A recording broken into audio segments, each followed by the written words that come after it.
The Blackmarsh descent. In the perpetual gloom of Raven Hollow, a coastal town shrouded by an eternal fog, Detective Alara Stoneshire stood motionless on the salt-crusted wharf. The mist curled around her worn leather boots, her weathered coat flapping gently against the chill that seemed to emanate not from the air, but from the very soul of the town itself. Her eyes, pale blue and haunted by memories she could never outrun, scanned the distant silhouette of Blackmarsh Manor, perched atop the jagged cliffs like a vulture awaiting death. Across the desolate harbor, Detective Lucas Thorne observed her from beneath the shadow of his wide-brimmed hat. His calloused fingers traced the faded scar that ran from temple to jaw, a permanent reminder of his first encounter with Raven Hollow's peculiar brand of darkness 15 years prior. The case had nearly destroyed him then. A missing child never found, a family shattered, and something whispered about in taverns that no official report would ever acknowledge. "You shouldn't have come back, Stoneshire," he called out, his voice carrying across the empty docks. "This place has a way of claiming those who dig too deep." Alara turned, her expression betraying nothing of the fear that coiled within her chest. "And yet, here you stand, Thorne, still breathing." "Barely," he replied, approaching her with measured steps. "They found another body last night. Same markings as the Lowell girl from '98. The unspoken truth hung between them. The killings that had taken Alara's sister 27 years ago had resumed. The same ritualistic patterns carved into pale flesh. The same black substance filling the lungs of victims who had never touched water. "The mayor wants us to collaborate," Thorne continued, disgust evident in his tone. "Says your expertise with the occult might shed light on what I've missed all these years." Alara's thin lips curved into a humorless smile. "And what do you say, Detective?" "I say this town doesn't give up its secrets easily. Not to outsiders, not to natives. But I've nowhere else to go, and you've got nothing left to lose." Together they made their way through Raven Hollow's winding cobblestone streets, past shuttered windows and suspicious gazes. The locals knew better than to be caught outside after dusk, when the fog grew thick enough to swallow sound itself. Tales of the Blackmarsh expedition of 1883 still haunted local lore. 12 esteemed scholars who ventured into the ancient tunnels beneath the manor, only to vanish without a trace. All that remained were their journals, filled with increasingly frantic entries about whispers in the dark and eyes that watched from within the stone walls themselves. The town archives were housed in an old lighthouse keeper's quarters, a circular stone room packed with documents that reeked of mildew and decay. Alara moved with practiced ease through the stacks, her fingers dancing across spines of books, whose titles were written in languages long forgotten. "Here," she said finally, pulling out a volume bound in cracked leather. "The personal diary of Professor Edmund Blackmarsh, leader of the expedition."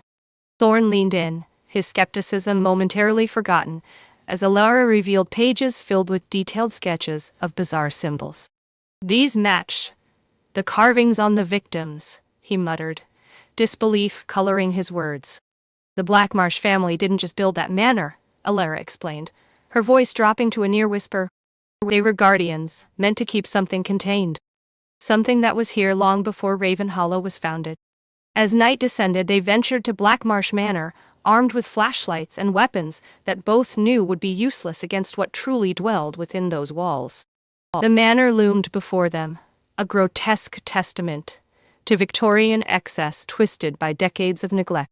Gargoyles with too many limbs leered from rain gutters, their stone eyes seemingly tracking the detective's movements. "My sister came here the night she disappeared," Alara said, her voice steady despite the tremor in her hands. "She was researching the town's history for her thesis, found connections between the disappearances and something called the Tide of Whispers." Thorne's expression darkened. "That name appeared in my case files as well. Scribbled on the wall of the Mercer boys' room before he vanished." The main door yielded with surprising ease, swinging inward on silent hinges, as if inviting them into its maw. Inside, the air hung heavy with the scent of salt and copper. Their flashlight beams cut through layers of dust, revealing a grand entrance hall adorned with portraits of Blackmarsh patriarchs, their eyes all painted with the same vacant, hungry stare. Local legends say the Blackmarsh family made a pact centuries ago, Elara murmured as they ascended a sweeping staircase. They offered sacrifices to something beneath the waves in exchange for prosperity. And you believe that? Thorn scoffed, though his hand remained tight around his firearm. I believe there are forces in this world that operate beyond our understanding, she replied. And I believe something is awakening in Ravenhollow. Their exploration led them through a maze of rooms filled with oddities, taxidermied creatures with impossible anatomies, jars containing specimens that defied classification, maps marked with spiraling patterns that seemed to shift when viewed from different angles. In what once served as the manor's library, they discovered a hidden door behind a bookcase, revealing a narrow spiral staircase descending into darkness.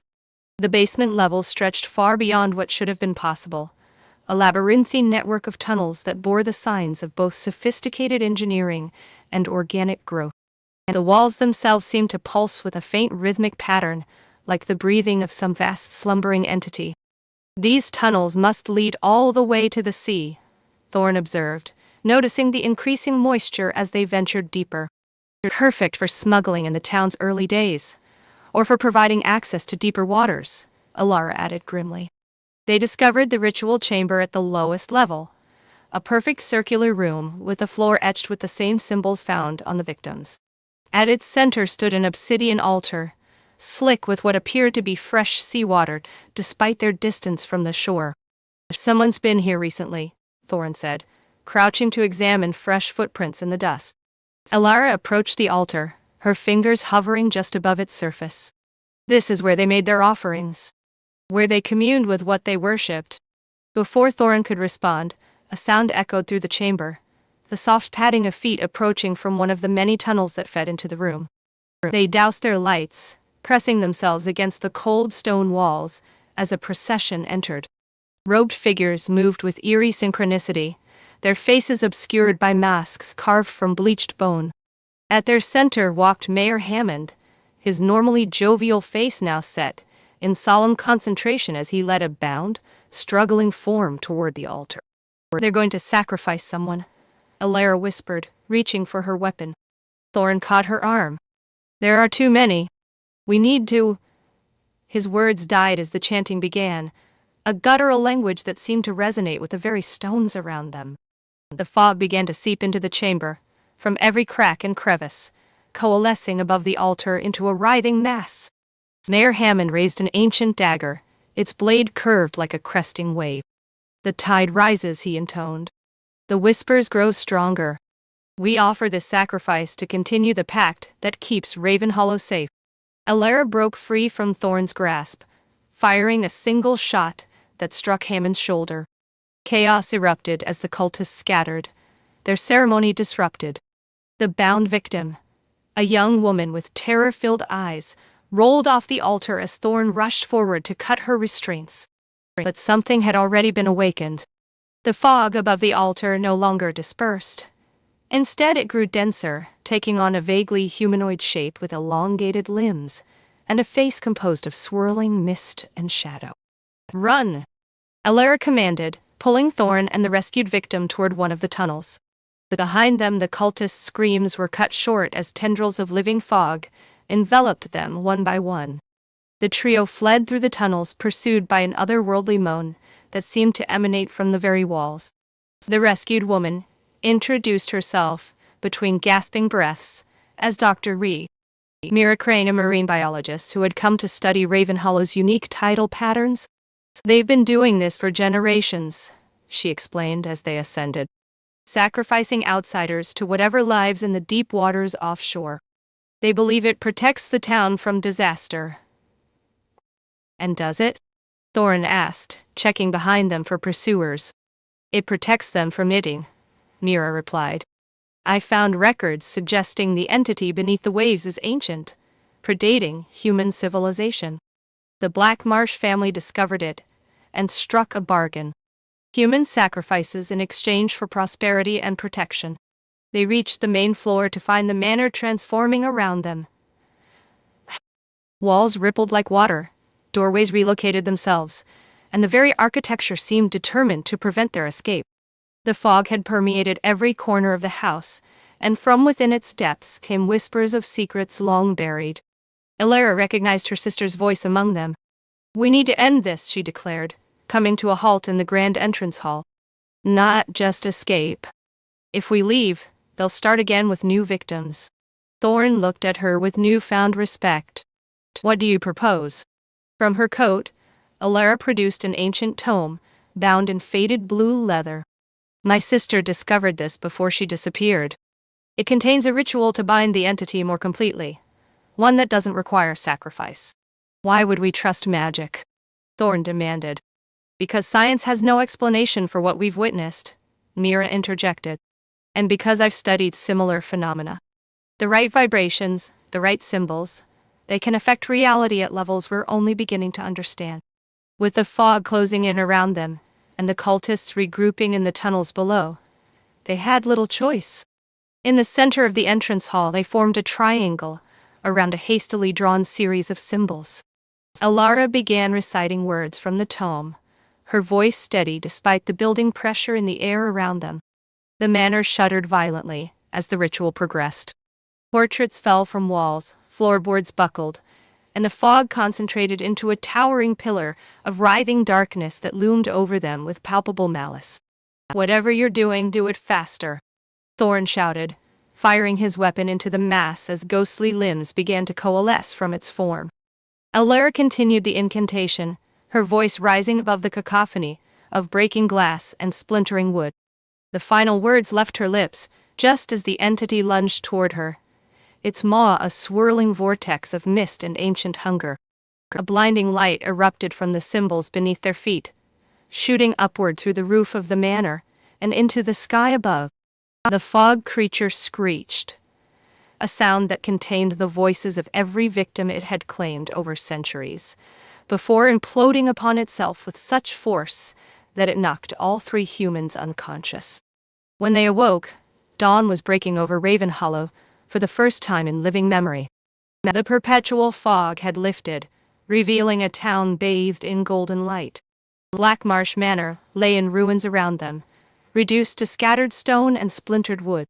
Among the debris they found the remnants of the cultists, Mayor Hammond among them, their bodies withered as if drained of all moisture. Of the entity itself, there was no sign save for a peculiar stillness in the air, as if the very atmosphere was recovering from a long illness. In the harbor, the townsfolk gathered in confusion and wonder, their faces upturned to a sky many had never truly seen. Some wept, others stared in silence, all of them changed by the revelation of light. Elara and Thorn stood side by side on the remains of the manor's front steps, watching as Mira explained to the bewildered citizens what had transpired. Not all would believe, but enough would remember the price of their town's unnatural prosperity. "Your sister?" Thorn asked quietly. Elara shook her head. "Gone. But at peace now, I think." "And the others? The victims over the years?" "Their whispers are silent. The tide has receded." She turned to him, her eyes clear for the first time since he'd met her. "What will you do now, detective?" Thorn considered the ruins around them, the town below, and the open sky above. "There are other places like Ravenhollow. Other secrets buried beneath pleasant facades. Other monsters to hunt," she added. "And other victims to avenge," he concluded. As they descended toward the awakening town, neither spoke of the knowledge that now bound them together, that the world was far stranger than most would ever know, and that somewhere beyond Ravenhollow's shores, other ancient things still slumbered, waiting for their tide to rise. Behind them, amidst the ruins of Blackmarsh Manor, a single tendril of fog curled briefly around a fragment of the obsidian altar, before dissipating in the warmth of the morning sun, leaving only the whisper of a promise. Someday the tide would return.